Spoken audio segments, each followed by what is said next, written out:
Hi Ram, good evening. Good evening Padmavathi. పండగ సినిమాలు ఏం చూసారు?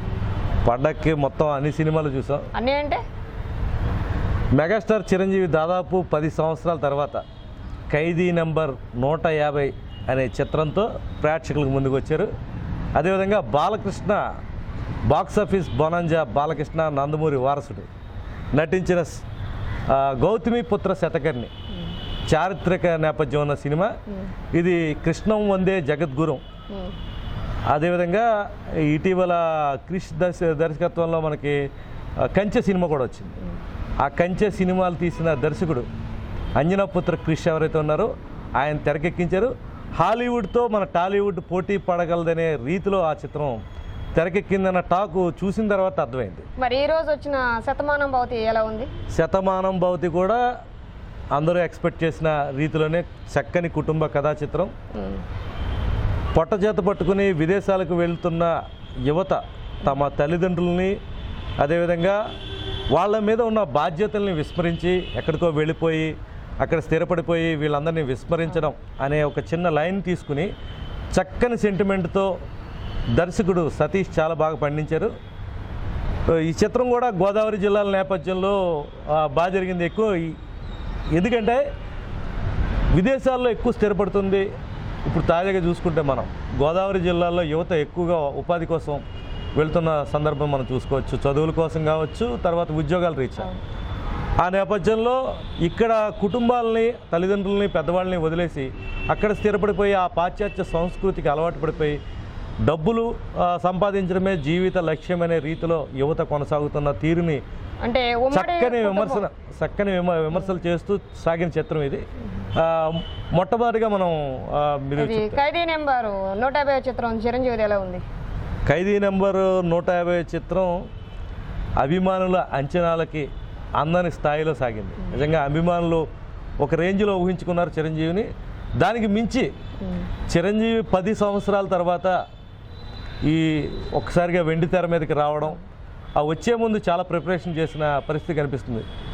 ఖైదీలో ఎలా ఉన్నారో చిరంజీవి ఆహార్యం, అతను సన్నగా ఉన్న తీరు కానీ లేకపోతే తేజస్ కానీ అది ప్రేక్షకులు అంటే ఎలా ఫీల్ అయ్యారు వాళ్ళు చిరంజీవిని ఒకసారి అంటే ఇన్నేళ్ళ తర్వాత చూసారు కదా? మెగాస్టార్ చిరంజీవి నుంచి ప్రధానంగా అందరూ కోరుకునేది మంచి డ్యాన్స్, అదేవిధంగా మంచి కామెడీ కూడా. మంచి కామెడీ అని కూడా చిరంజీవి మంచి డ్యాన్స్, మంచి ఫైట్స్ కూడా ఎక్స్పెక్ట్ చేస్తారు. ఈ రెండింటినీ కూడా ఎక్కడా కూడా చిరంజీవి తగ్గలేదు. చెప్పాలంటే ఈరోజు యువతరం చాలా హీరోలు వస్తున్నారు, చాలామంది హీరోలు. ఈ యువతరం హీరోలు ఇప్పుడు చిరంజీవితో పోటీ పడలేరేమో అన్న స్థాయిలో మెగాస్టార్ యాక్షన్ కానీ ఫైట్స్ కానీ స్టెప్స్ కానీ ఇవన్నీ కూడా చాలా చక్కగా చేశాడు. ఈ సినిమా కూడా మనకి వివి వినాయక్ యాక్చువల్గా ఈ సినిమాని వినిపించడం జరిగింది. 150 చిత్రం కావడంతో చిరంజీవి చాలా జాగ్రత్తలు తీసుకున్నారు. ఇండస్ట్రీలో ఉన్న చాలామంది దర్శకులతో కథా చర్చలు జరిగాయి. ఒక 2 ఏళ్లుగా ఒక అన్వేషణ సాగుతుంది. మంచి కథ కోసం చిరంజీవి వెయిట్ చేస్తున్న సందర్భం. పూరి జగన్నాథ్ కూడా ఆల్మోస్ట్ కన్ఫామ్ అవుతాడు అనుకునే దశలో చిరంజీవికి సెంటిమెంట్గా కూడా పనికొచ్చే ఠాగూర్ సినిమా తీసిన వివి వినాయక్ ఎవరైతే ఉన్నారో వివి వినాయక్ తమిళంలో సూపర్ డూపర్ హిట్ అయిన కత్తి సినిమాని రీమేక్ కథని వినిపించడం జరిగింది. యాక్చువల్గా చిరంజీవి ఆ రోజు ఆయన కథ వినిపించడానికి వచ్చినాడు. 20 నిమిషాలు మాట్లాడదాం మనం అని చెప్పి కథలోకి వెళ్ళిన తర్వాత చిరంజీవి దాదాపు 2 గంటల పాటు వినాయక్తో ఇన్వాల్వ్ అయ్యి ఆ కథకి ఇన్స్పైర్ అయ్యి ఆ కథ కన్ఫర్మ్ చేశారు. కత్తి మీద చాలా అంచనాలు భారీగానే అక్కడ తమిళంలో దక్షిణాది చాలా హిట్ అయింది. ఇది తీసిన విధానం కూడా దేశంలో ఉన్న సమస్యలు, రైతు సమస్యల మీద ఒక పక్క పాలకులు ఎవరైతే పాలకులుగా ఉంటారో వాళ్ళు ఎవరు పట్టించుకోని పరిస్థితి. పాలకులు పట్టించుకోకపోయినా మీడియా కనీసం ప్రజల దృష్టికి పాలకుల దృష్టికి తీసుకువెళ్ళని నిర్లక్ష్యాన్ని కూడా ప్రశ్నిస్తూ చక్కని తీరులో మంచి అన్ని మసాలాలతో కూడి ఈ చిత్రాన్ని వినాయక్ తెరకెక్కించిన తీరు అద్భుతంగా సాగింది. చిరంజీవి ఇందులో డ్యూయల్ రోల్ ఉంటుంది. డ్యూయల్ రోల్ కూడా చాలా అద్భుతంగా పండించారు. మన శంకర్ దాదా ఎంబీబీఎస్ అంతకుముందు చూసుకున్న చిత్రాలు చాలా సినిమాలు చూసుకున్న చిరంజీవి నటనాపరంగా ఒక చాలా స్థాయి మరింత స్థాయికి మరిన్ని సినిమాలు తీయాలనే స్థాయికి నటించిన పరిస్థితి కనిపిస్తుంది. రామ్ చరణ్ కూడా ఇందులో ఒక పాటలో కనిపిస్తారు. తండ్రితో పాటు అమ్మడు లెట్స్ డూ కుమ్ముడు అని చెప్పేసి ఒక సాంగ్లో అక్కడ కూడా అంటే అభిమానుల్లో వినిపించిన టాక్ ఏంటంటే రామ్ చరణ్ని మించి చిరంజీవి స్టెప్స్ వేయడం ఆశ్చర్యపోయారు. చిరంజీవి ఇందులో కొన్ని భిన్నమైన స్టెప్స్ వేసాడు. చాలా ఇప్పటిదాకా 1000 స్టెప్స్ కూడా వేయడం జరిగింది. ఈ సినిమా కూడా తప్పనిసరిగా అందరూ చూడాల్సిన సినిమా. ఈ సూపర్ డూపర్ హిట్ కూడా అయింది. ఇంకా నెక్స్ట్ సినిమా మన బాలయ్య బాబుది. బాలయ్య బాబు సినిమా ఏదైతే గౌతమి పుత్ర శతకర్ణి, ఈ చిత్రం మీద చాలా అంచనాలు ఉన్నాయి. ఈ చిత్రం ఎలా వస్తుందన్న ఆతురత కూడా బాలయ్య అభిమానులు. ఎందుకంటే పండక్కి ఇటు మెగాస్టార్ చిత్రం, అటు నందమూరి వారసుడి బాలకృష్ణ చిత్రం విడుదల కావడంతో అభిమానుల్లో గతంలో మనం చూసుకున్నాం రోజు తేడాతో రెండు విడుదల. ఎన్టీ రామారావు, నాగేశ్వరరావు, లేకపోతే ఎన్టీ రామారావు, కృష్ణ, వీళ్ళందరూ మధ్య పోటాపోటీ ఉండేది. అలాగే కృష్ణ శోభన్ బాబు ఫ్యాన్స్ మధ్య కూడా చాలా వార్ నడిచేది. బయట ఎలా ఉండేదంటే ఆ సినిమాలు వాళ్ళిద్దరిలో ఎవరిది విడుదలైనా కానీ చాలా ఇదిగా ఉండేది. వాళ్ళిద్దరూ మల్టీ స్టారర్గా ఏదైనా యాక్ట్ చేసిన ఒక సినిమా వస్తే కనుక ఒక హీరో ఇంకో హీరో మీద చేసుకుంటే తట్టుకోలేని పరిస్థితి. అలాంటి వాతావరణం ఈ రెండు సినిమాలు ఒకేసారి ఈ పండక్కి ఒక రోజు తేడాలో రిలీజ్ అయ్యాయి. థియేటర్లు కూడా అటు ఖైదీ నెంబర్ 150 తీసుకుంటే 2000 థియేటర్ల పైగా ప్రపంచవ్యాప్తంగా విడుదల చేశారు. అలాగే గౌతమ్ పుత్ర శతకర్ణి కూడా భారీ ఎత్తున రిలీజ్ చేశారు చాలా థియేటర్లో. కలెక్షన్స్ పరంగా కూడా ఇవి చాలా 150 సినిమాకి సంబంధించి 150 చిత్రానికి సంబంధించి పాటలు కానీ మిగతా స్టోరీ కానీ ఎలా ఉంది? స్టోరీ లైన్ అద్భుతంగా ఉంది. కత్తి సినిమా ఎప్పుడైతే దక్షిణాదిన హిట్ అయిందో, ఆ దక్షిణాదిన హిట్ అయిన సినిమా కాబట్టి అది ఆల్రెడీ హిట్.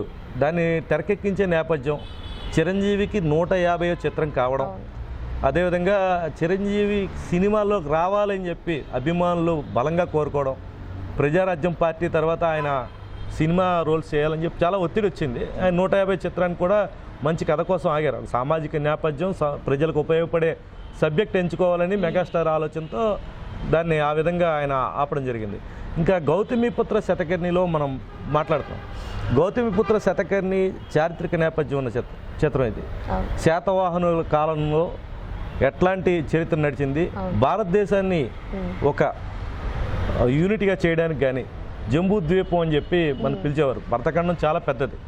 ఈ భరతఖండంలో అనేక రాజ్యాలు ఉండేవి. ఆ రాజ్యాలు చిన్నభిన్నంగా ఉండి దేశం అంతా కూడా ఈ చిన్న చిన్న రాజులు ఉండడం వల్ల విదేశీయుల దాడులు, మన దేశ సంస్కృతి సాంప్రదాయాలు, వేదాలు ఇవన్నీ కూడా అంతరించిపోయిన పరిస్థితి ఉంది. ఆ నేపథ్యంలో చాలామంది రాజులు యుద్ధాలు చేశారు. వాళ్ళు దేశం అంతటినీ కూడా ఒకే విధంగా ఉంచాలని, విదేశీ పాలన అంతరించాలని చెప్పేసి పోరాటంలో భాగంగా ఇది చారిత్రక నేపథ్యం ఉన్న మంచి చిత్రం. శాతవాహనుల కాలంలో సినిమా నెమ్మదిగా వెళ్ళే పరిస్థితి ఉంటుంది. ఎందుకంటే అన్ని మసాలాలు ఖైదీ నెంబర్ 150 లాగా పోల్చుకుంటే ఉండదు. కానీ ఈ చిత్రం తప్పనిసరిగా చూడాల్సిన సినిమా. ఎందుకంటే ప్రతి పిల్లవాళ్ళకి అంటే విద్యార్థులకి ముఖ్యంగా గతంలో మన చరిత్ర ఏంటి, ఎట్లాగా రాజ్యాల మీద పోరాటాలు జరిగేవి, ఏ విధంగా రాజులు గతంలో కృషి చేయడం జరిగింది, ఎలాంటి ఆ యుద్ధాల నుంచి మనం నేర్చుకున్నది ఏంటి, అనేక అంశాలు ఇలాంటివన్నీ మిళితమై ఉంటాయి. చిత్రం కూడా అంజనాపుత్ర కృషి అసలు అంచనాలు మించి ఒక హాలీవుడ్ దర్శకుడు. ఇప్పటిదాకా మన బాహుబలిలో రాజమౌళి తీసిన సినిమాలనే పెద్దగా మనం ఊహించుకుంటూ ఉంటాం. అట్లాంటిది ఇది అంచనాలకు మించి క్రిష్ చాలా అద్భుతంగా దర్శకత్వం ప్రతిభను చూపించారు. కంచె సినిమా కూడా ఏ విధంగా తీశారో ఆ విధంగా ఎప్పుడుదో పాత యుద్ధాలని ఆయన తెరకెక్కించే విధానం కానీ, ఎక్కువ గ్రాఫిక్స్ లేకుండా ఒరిజినాలిటీకి ఎక్కువ ప్రాధాన్యత, విదేశాల్లో ఒరిజినల్గా ఉండే లొకేషన్స్కి వెళ్ళి తీసిన చిత్రం విధానం, ఇవన్నీ కూడా బాగా ఆకట్టుకుంటే యుద్ధ సన్నివేశాలు అద్భుతంగా తీశారు. బాలయ్య నటన కూడా చాలా బాగా చేశారు. ఆయన కూడా నటించారు. శ్రీయ కూడా చాలా బాగా నటించింది. చిత్రం కూడా లైన్ అంతా బాగా నడుస్తుంది. కంటిన్యూ యుద్ధం వల్ల కొంత బోర్ అనిపించినప్పటికీ చారిత్రక నేపథ్యం ఉన్న చిత్రం కాబట్టి తప్పనిసరిగా అందరూ చూడాల్సిన చిత్రం. అంటే దేశం ఒక యూనిటీగా ఉంది, ఈ దేశానికి మనకి ఇలా చేశారన్నది మంచి ఒక స్ఫూర్తివంతమైన చిత్రాన్ని బాలయ్య బాబు చాలా ధైర్యంగా, ఈ కమర్షియల్ ఎలిమెంట్ వస్తే కానీ చూడని జనం ఉన్న ప్రేక్షకులు ఉన్న పరిస్థితుల్లో ఆయన తీయడం చాలా అద్భుతంగా అనిపించింది. చక్కగా తీశాడు చిత్రం. ఆయన ఎన్నుకున్న తీరు కానీ, ఆయన నటించిన ఇది కానీ, ఆయన ధైర్య సాహసాలు మెచ్చుకోవాలి. ఈ చిత్రం కూడా అందరూ తప్పనిసరిగా చూడాలి. ఇది కూడా ఫ్యామిలీతో చూడదగిన చిత్రం. ప్రకాష్ రాజు, జయసుధ, నరేష్ పోటీ పడి నటించారంటున్నారు, అది ఎలా ఉంది? ఇక మన శతమానం భవతి చిత్రాన్ని చూసుకుంటే కనుక శతమానం భవతి చిత్రం ఒక అద్భుతమైన తెలుగు చిత్రం, కుటుంబ కథా చిత్రంగా మనం చెప్పుకోవచ్చు. ఎందుకంటే ఇటీవల కాలంలో వస్తున్న చిత్రాలకి విభిన్నంగా శర్వానంద్తో తీసిన ఈ చిత్రం, సతీష్ ఇక్కడ పూర్తిగా సామాజికంగా ఇక్కడ ఉన్న పరిస్థితులకు అనుగుణంగా ఇక్కడ ఉన్న నేటివిటీ ఏమాత్రం తగ్గకుండా చిత్రీకరణ విషయంలో చాలా జాగ్రత్తలు తీసుకున్నారు. చాలా హృదయానికి హత్తుకునే సన్నివేశాలతో బాగా నడిపించారు. ఇందులో జయసుధ, ప్రకాష్ రాజు, నరేష్ వీళ్ళు ముగ్గురు కూడా పోటీపడి నటించారు. శర్వానంద్ నటనకి సాటి చెప్పలేం. అలాగే కామెడీ పరంగా సినిమాలో ఎక్కడ బోర్ ఉండదు. సీరియస్గా సబ్జెక్ట్ ఒకవైపు నడుస్తూనే ఉంటుంది, కామెడీ ట్రాక్ బాగా రన్ చేసిన తీరు చాలా బాగుంది.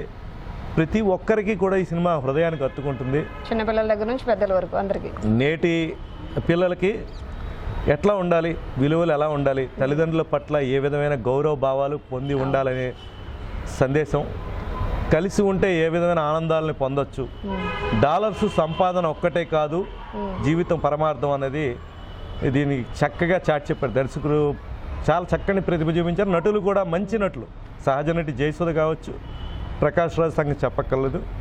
ఈ సినిమా ఇంకా ఇంకో విషయానికి వస్తే అంటే పాటలు కూడా బాగున్నాయని అంటున్నారు. పాటలు కూడా చక్కగా సాగాయి. అంటే ఏదైతే సినిమాకి దగ్గరగా ఉండే రీతిలోనే ఆ పాటలు కూడా తీసిన సందర్భం. ఇందులో ఒక ప్రత్యేకత చెప్పుకో, శతమానం భవతిలో ఒక్క ఫైట్ కూడా కనపడదు. ఒక్క చిన్న ఫైట్ ఏదో హీరో చెప్తే చిన్నదేదో చేస్తారంటే వాళ్ళు లింక్ కలవాల్సి కుటుంబం పరంగా అతనికి అవసరం హీరో తను చెప్పడం వల్ల చిన్న ఫైట్ కూడా కాదు, అది జస్ట్ తోసుకునే సన్నివేశం. అంటే న్యాచురల్గా ఎట్లా ఉంటాయో జీవితాల్లో ఆ విధంగా తెరకెక్కించారు. ఈ సినిమా కూడా మంచి కలెక్షన్స్ సాధిస్తుంది. సంక్రాంతి సినిమాలు 3 కూడా ఇప్పటిదాకా విడుదలైన అందరూ ఎక్స్పెక్ట్ చేసిన సినిమాలు 3 ఏవైతే ఏది పట్టు అని మీరు చెప్పగలరా? ఏది హిట్ ఏది పట్టు అనేది ఏం చెప్పక్కర్లేదు, ఎందుకంటే 3 కూడా బాగున్నాయి.